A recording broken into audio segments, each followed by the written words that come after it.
começando mais um programa Interage em Foco. Você já deve ter ouvido falar em epilepsia, ou você tem alguém na família com esse problema. O nosso tema de hoje é um tanto instigante. Vamos saber o que provoca essa desordem neurológica, quais os sintomas, o tratamento, será que ela tem cura?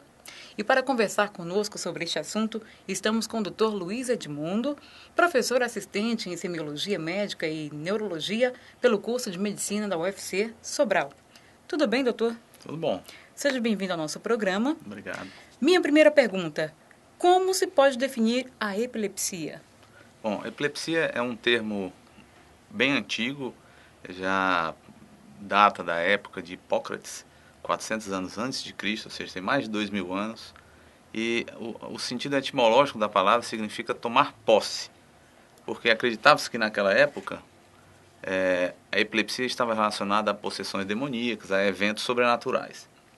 Posteriormente, já no século XIX, com o Jean Charcot, que é o pai da neurologia moderna, ele já mudou essa noção de que a epilepsia era um fenômeno sobrenatural e associou a fenômenos psíquicos. Mais recentemente, com Jack Hullington, ele percebeu que, na verdade, a epilepsia eram eventos elétricos encefálicos que eram breves, localizados ou generalizados e autolimitados. E que os fenômenos sintomatológicos deste evento elétrico que eram compreendidos como os abalos ou os fenômenos epilépticos que a gente conhece. Doutor, e o diagnóstico? Bom, o diagnóstico ele é feito por clínica, ou seja, observando os sinais e os sintomas do paciente, e ele também pode fazer, os médicos podem fazer uso também de exames complementares, como eletroencefalograma, outros exemplos como o vídeo eletroencefalograma e os exames de neuroimagem, principalmente a ressonância magnética de alto campo. Doutor, estávamos conversando em off, né? E uma pergunta instigante, no caso, seria: qual a droga que provoca mais convulsões? Em relação a essa pergunta, o senhor poderia nos esclarecer? Sim, a droga que atualmente provoca mais convulsões é o álcool. O álcool ou a retirada do álcool, né? Ou seja, a pessoa que tem privação do uso de álcool usa frequentemente e a abstinência do álcool ela provoca crises, né? Porque na realidade o álcool ele é um depressor do sistema nervoso central. Então ele na verdade é protetor para crises epilépticas. Entretanto, ninguém pode permanecer tomando bebida alcoólica todos os dias. Então, quando a pessoa que faz uso crônico interrompe esse uso, ela tem uma boa chance de ter crises epilépticas. Isso quando a gente fala de drogas no sentido lícito ou ilícito. Mas a crise epiléptica também pode ser ocasionada por drogas ilícitas, né? Principalmente os simpático-miméticos, como as anfetaminas, que são usadas ilicitamente em boates, o êxtase, cocaína, heroína, qualquer droga simpático-mimética. E dentre as drogas que são lícitas, algumas, principalmente as drogas que alteram os canais de sódio, potássio, medicamentos que mudam a condutividade da célula neuronal, elas podem causar crises epilépticas. Existe, então, uma dosagem adequada, uma dosagem... Toda droga, antes de ser lançada no mercado, ela é testada por órgãos internacionais e nacionais, no nosso caso aqui a Anvisa, quanto à sua segurança, doses máximas estabelecidas pela Anvisa geralmente estão dentro de uma segurança, assim, digamos, bem elástica, né? Normalmente as drogas passam a ser tóxicas ou provocar danos ao paciente em doses muito além da dose máxima, né? Então, se a droga ela é usada, é comercializada e ela pode causar crises epilépticas, certamente o médico que prescreveu deve levar isso em consideração. Doutor, e a crise epilética, ela é um sintoma? Teria como o senhor explicar? As pessoas costumam confundir epilepsia com crises epilépticas. Na verdade, epilepsia é uma noção ampla de uma série de síndromes epilépticas com características comuns que levam a crises epilépticas. Então, a crise epiléptica é um sintoma, é um sinal e também é um sintoma de epilepsia, mas também de outras doenças que não são epilepsia, outros fenômenos. Por exemplo, Um traumatismo craniano ele pode causar com uma contusão cerebral e assim ter uma crise epiléptica, manifestar uma crise epiléptica. Entretanto, esse indivíduo não é epiléptico, né? A rigor, por definição, crise epiléptica ela deve ser não motivada. Então, a gente não pode acreditar que a crise epiléptica seja epilepsia até que se investigue muito bem. Muito interessante. Você citou agora em relação a características comuns. Que características seriam essas, especificamente? Sempre que o médico está diante, ele se depara com uma pessoa que tem perda da consciência ou alteração do estado mental, e isso ocorreu de maneira súbita, durou um intervalo de tempo que raramente ultrapassa os 5 minutos, que pode vir acompanhado de abalos musculares ou não, a gente está diante de um paciente com suspeita de uma crise epiléptica. Entretanto, há outros fenômenos que causam também causam sintomas parecidos. Por exemplo, a síncope, que é um fenômeno, na verdade, hemodinâmico, em que o cérebro permanece por algum período de tempo com o hipofluxo cerebral e isso leva a sintomas semelhantes. Outra causa menos comum é a sonolência excessiva diurna. Também ela causa sintomas parecidos, né? Mas, de modo geral, uma crise epiléptica, ela, de modo geral, não dura mais do que 5 minutos. Se isso acontece, é uma crise em especial, que nós já chamamos de status epilépticos. A rigor, status epilépticos é uma crise que dura mais de 20 minutos ou que, ao longo desse tempo, a pessoa não volta, ela tem várias crises sem voltar à consciência. Então, isso é o status epiléptico. Mas, de modo geral, uma crise não dura mais do que 5 minutos. A forma mais clássica das crises, que é a convulsão, ela é acompanhada de abalos tônicos e clônicos, mas não é muito difícil as pessoas confundirem crise epiléptica com outros eventos neurológicos. Muito bem. Doutor, agora no tópico que vamos abordar, tipo de crise. As crises de epilepsia surgem por mau funcionamento de certas áreas do cérebro. Isso. Então, como cada área está relacionada com determinada função, uma manifestação epiléptica pode ser diferente da outra. Pode. Né?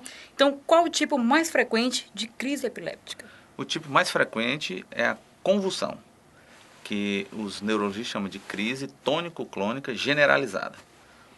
As crises elas podem ser, a grosso modo, generalizadas ou focais. Focais quando elas iniciam, como você falou, em uma determinada área. Generalizadas quando elas tomam todo o encéfalo de súbito, por igual, a grosso modo.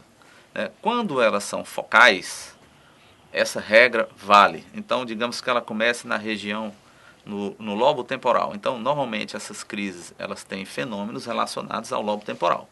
Quando ela começa no lobo occipital, essas crises normalmente, elas se manifestam com funções do lobo occipital. Então, no lobo occipital, a pessoa vai ver, vai ter manifestações visuais. Essas manifestações visuais, elas podem se alastrar, essa atividade elétrica anormal, ela pode se alastrar por todo o encéfalo e a pessoa vir a ter uma convulsão. Como ela pode também ficar restrita a essa área focal, autolimitada, e a pessoa voltar ao normal posteriormente. Mas, dependendo da área, ela vai ter manifestações diferentes. Bom, que outros tipos, então, de epilepsia vale a pena citar? Bem, aí, a epilepsia, na verdade, é um termo genérico, né? Quando a gente especifica qual é a síndrome epiléptica, aí nós estamos diante de várias doenças. As síndromes epilépticas, elas podem ser, assim como as crises, podem ser focais ou generalizadas. Quando nós estamos diante de síndromes focais, significa que a pessoa, dentro de uma determinada faixa etária, apresenta manifestações clínicas específicas que são repetidas no mesmo padrão por diversas outras pessoas. Então, a isso a gente dá o nome de síndrome. E a gente dá um nome, síndrome epiléptica tal. Nas síndromes generalizadas, da mesma maneira. Né?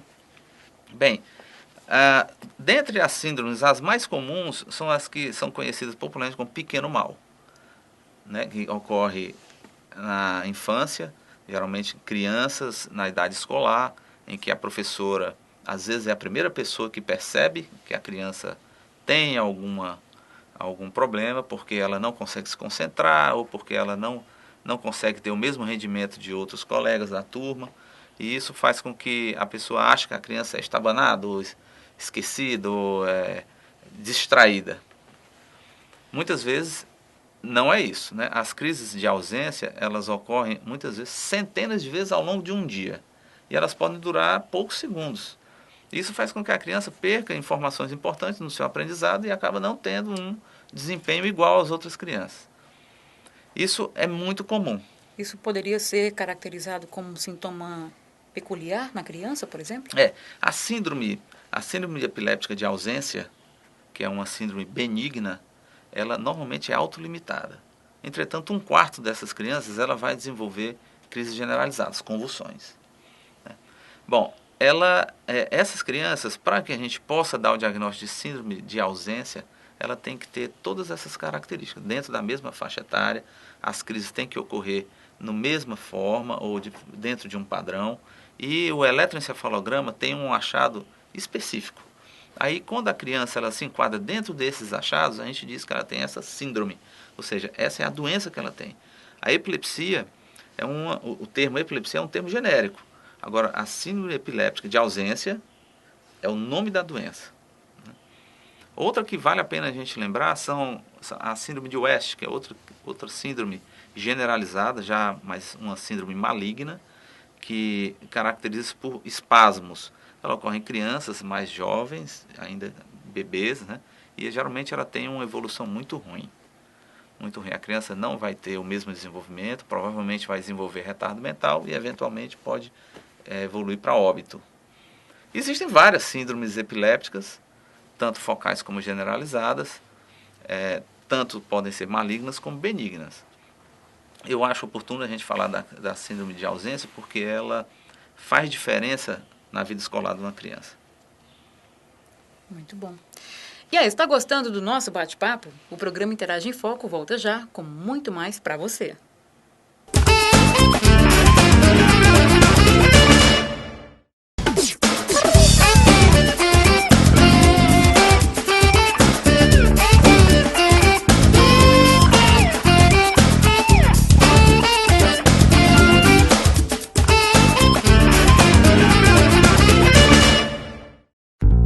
Sobral Meu Canto, um programa que retrata o cenário da música cearense com foco em artistas sobralenses desvendando os talentos da região. Exibido às terças-feiras e com reprise ao longo de nossa programação.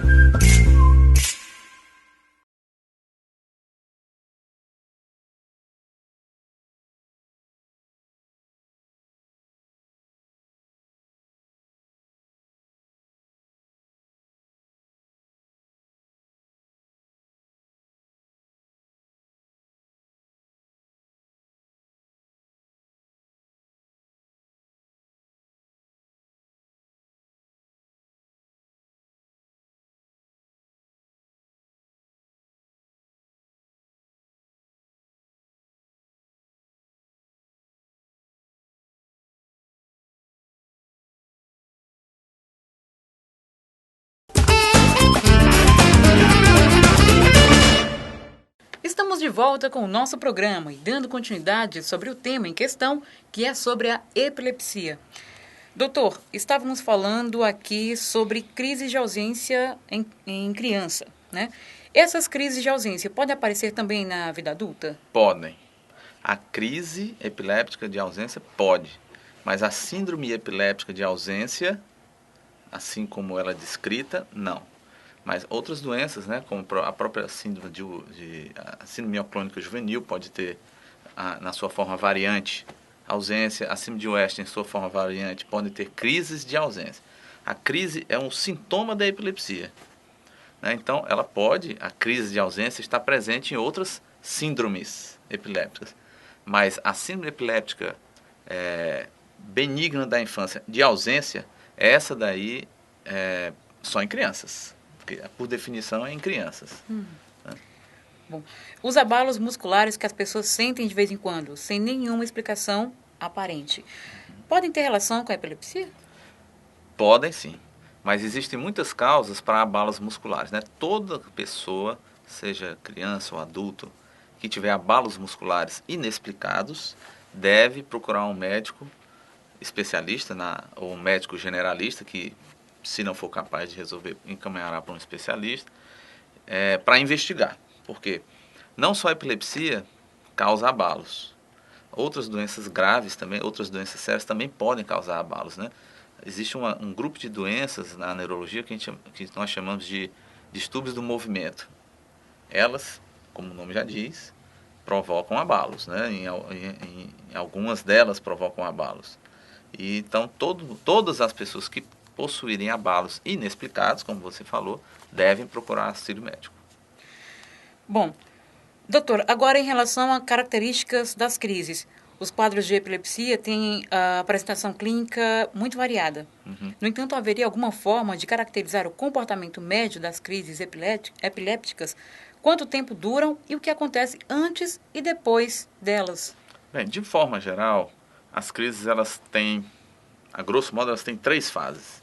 As crises têm a fase pré-ictal, o ictus propriamente dito, e a fase pós-ictal. Na fase pré-ictal, o ictus e o pós-ictal, são muito variáveis, dependendo da síndrome epiléptica em questão. Mas se nós formos falar da convulsão, que é a crise tônico-clônica generalizada, que é a forma mais comum de crise epiléptica, ela tem um fenômeno premonitório, depois um fenômeno que pode ser focal ou generalizado, que são os fenômenos tônicos, depois os fenômenos clônicos, a perda da consciência, e depois o pós-ictal, em que a pessoa permanece por algum tempo ainda inconsciente. A recuperação pode ser lenta ou pode ser um pouco mais rápida, dependendo do foco, se ele for um foco de recuperação rápida, um foco de recuperação lenta. Mas as características comuns a uma crise epiléptica, no caso a convulsão, que é a mais comum, são os abalos. Esses abalos são tônicos, né? Eles normalmente são precedidos por uma fase tônica, depois uma fase clônica, ou seja, primeiro uma fase em que a pessoa tem movimentos de torção, depois uma fase em que ela tem movimento de abalos propriamente dito. Raramente duram mais do que 5 minutos. Né? Se durarem, é uma emergência médica. Né?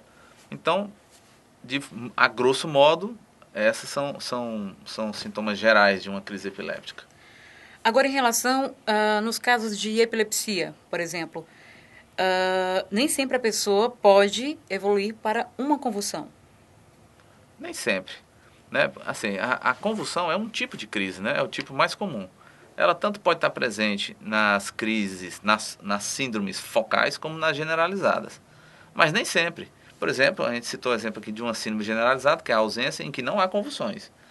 Pode ocorrer, mas a maioria não desenvolve convulsões. Outra síndrome epiléptica que não desenvolve convulsões, na maioria das vezes, é a epilepsia mioclônica juvenil. Também não desenvolve, a maioria das vezes. Né? Desenvolver convulsão ou não é simplesmente uma questão de se este fenômeno elétrico ele se espraiou para todo o encéfalo ou não. Se ele se espraiou para todo o encéfalo com tais características de tônico-clônico generalizado, ele vai se manifestar como uma crise tônico-clônica generalizada. Né? Na verdade, atrás de todos esses sintomas e sinais que nós observamos nos pacientes, há um fenômeno elétrico ocorrente no encéfalo. Né? Então, dependendo desse fenômeno, a pessoa vai apresentar ou não. Doutor, agora o item atendimento durante a crise. Bom, todos nós já vimos, pelo menos uma vez, uma pessoa com crise epiléptica clássica, dessas que provocam contrações musculares, e é inacreditável o número de palpites também, que é, no caso, as crendices populares. Mas, na verdade, qual a conduta adequada ou correta para atender uma pessoa que está sofrendo um ataque epiléptico? Um ataque epiléptico, ele leva a risco de vida quando se trata de convulsão. As convulsões, elas têm embutido em sua morbidade, morbimortalidade, um risco de vida. Então, toda convulsão ela pode ser sucedida de uma morte súbita, principalmente se ela durar mais tempo. Bem, mas o que a gente deve fazer? Bem, a princípio, elas são muito breves, né? Então não há muito tempo, a gente não tem muito tempo para fazer também muita coisa. Se você for a primeira pessoa que estiver socorrendo a vítima, a primeira coisa que você deve fazer é proteger a cabeça, porque ela pode ficar, durante os abalos, chocando a cabeça contra o solo ou contra um objeto que esteja próximo dela, um móvel, alguma coisa desse tipo. Colocar a paciente de lado para que a saliva escorra e ela não aspire para dentro do pulmão, né? E proteger os membros de algum objeto, afastar os objetos que estiverem por perto, para que ela não tenha nenhum traumatismo.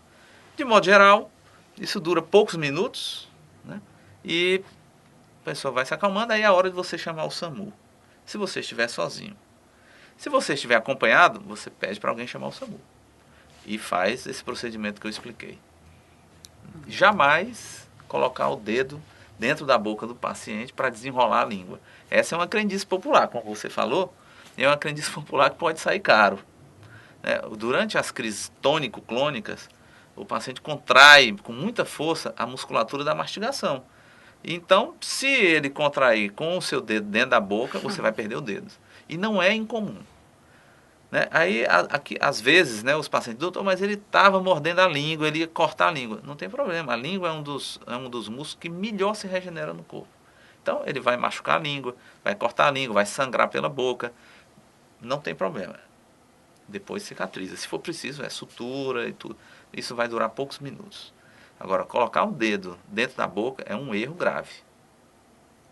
Muito interessante, bem esclarecedor.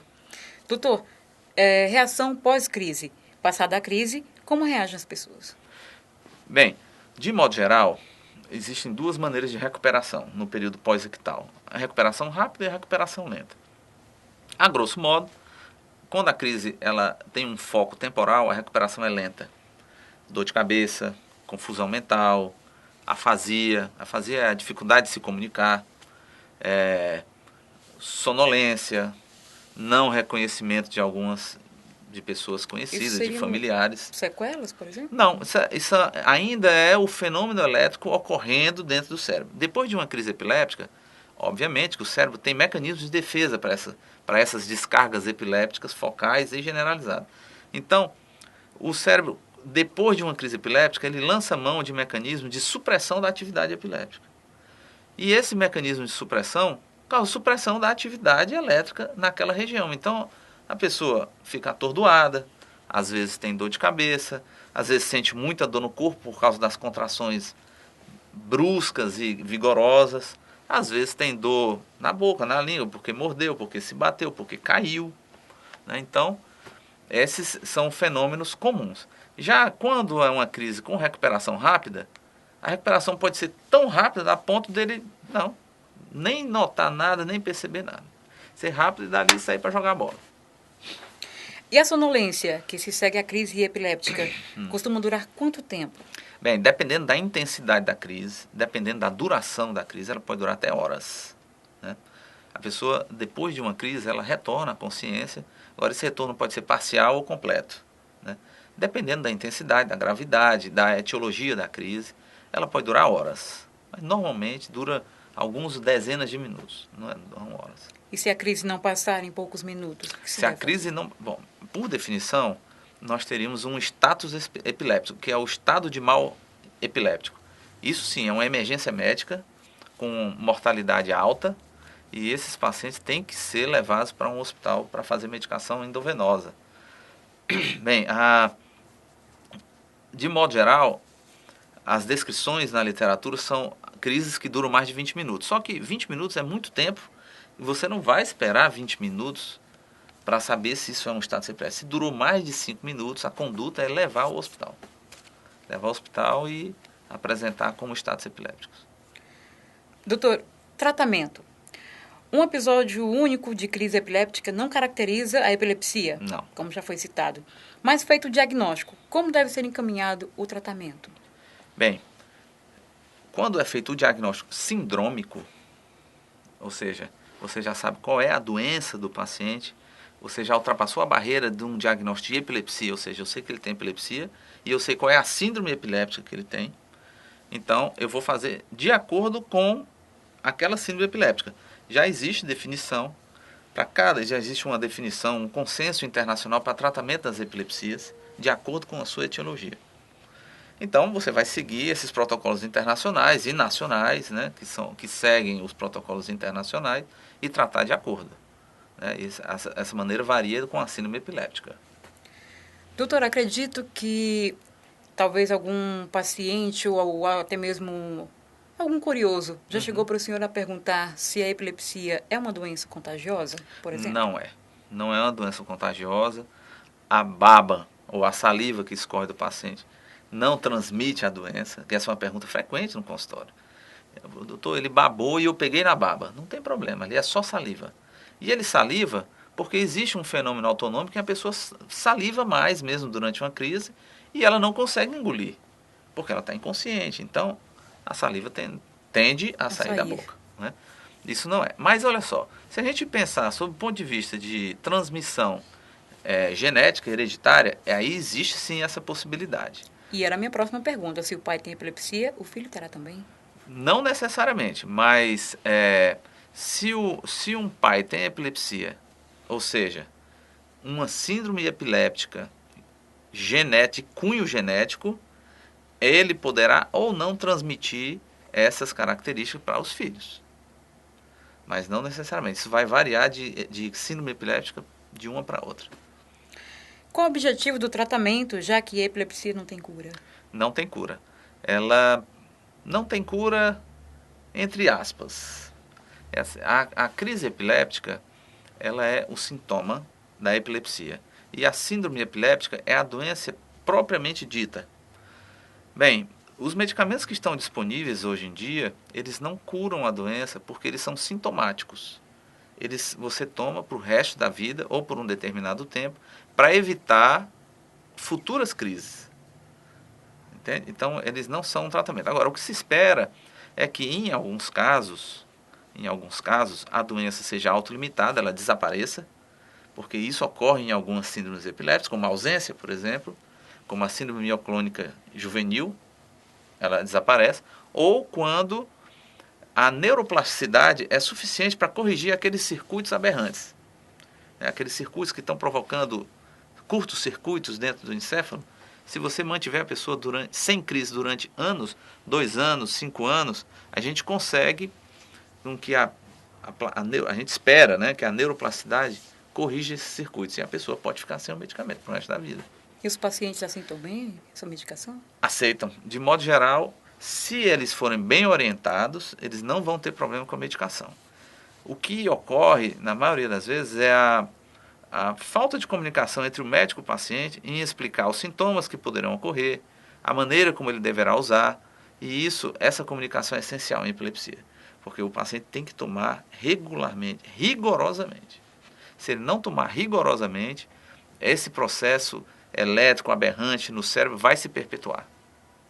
E aí, provavelmente, a gente vai se deparar com uma crise que não tem mais condições de tratamento.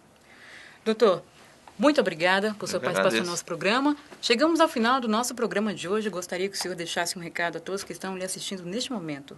Bom, o recado que eu gostaria de deixar, que eu acho que seria útil para a população de forma geral, é que a epilepsia ela é uma doença que às vezes pode ter cura, né? Em alguns casos pode ter cura, mas de qualquer maneira ela sempre tem tratamento. Às vezes é um tratamento mais difícil, às vezes não é, mas se ela for procurada logo no início, se o tratamento for procurado logo no início da doença, as chances de tratamento e cura são maiores. Né? Hoje, em Sobral, nós temos vários profissionais com especialidade para tratamento em epilepsia. Neurologistas, nós somos 4 neurologistas na cidade, todos os 4 têm capacitação para tratar a epilepsia perfeitamente, e nós temos uma perspectiva de um novo hospital na cidade, em que a gente vai ter uma ferramenta a mais, que é a cirurgia da epilepsia.